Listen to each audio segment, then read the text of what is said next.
Hi everybody. This Jamboard takes you through the process of handing in an assignment from tapping on the title on the app, going to the classwork page, finding the assignment, tapping the assignment. Then remember, we have to go to your work by tapping the little circumflex arrow. In number 5, you can open the document.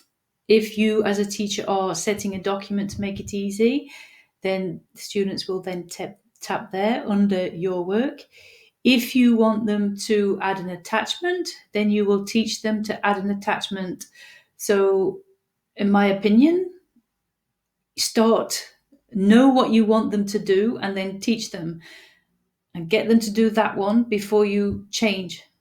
So whatever your preference is, if you don't like Google Docs, then that's fine, but stick to one method until they are used to it and familiar, and you will need to keep reminding them. So routine is really, really important, as we talked about today.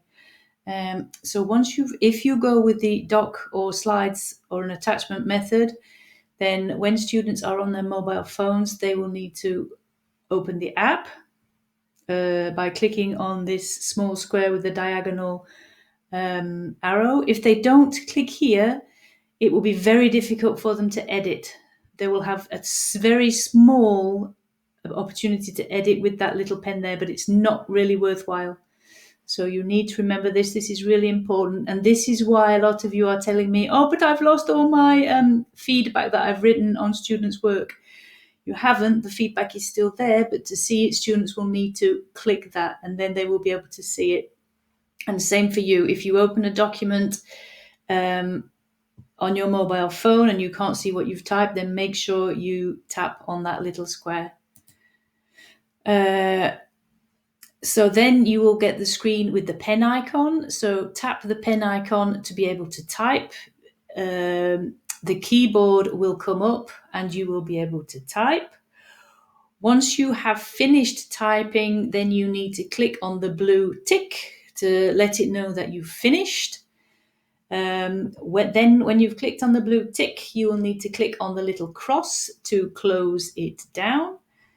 And then it will bring you to the next screen, which will look like this. And you will need to tap on the backward pointing arrow to go back to the assignment page on Google Classroom, where you can hand in.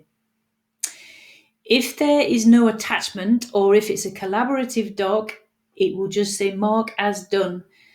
If it's an individual piece of work and everybody has a document, then it will say hand in. If there is no attachment, no template, then it will just say mark as done, but it's just the same process. Here are the options. If you decide in number 5 here that you want your learners to add an attachment, then after they've clicked on add an attachment, this is the screen they will get with the options. So you can see there are lots and lots of choices. So taking a photo, recording a video. I think on iPhone it says use camera, but both of these options are available. You can add something from Google Drive or a link. So it's really worth getting to know this. This works exactly the same on the stream as well.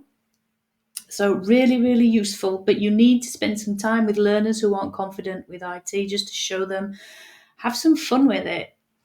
Okay, so if you are on this option, once you've clicked hand in, you will get a check just to make sure that you definitely want to hand it in. And then if you decide you've changed your mind, you can unsubmit.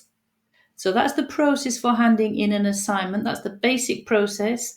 You need to be really clear exactly what you want learners to do the first few times. That's why I like to keep it really simple with a really short task that takes me hardly any time to create.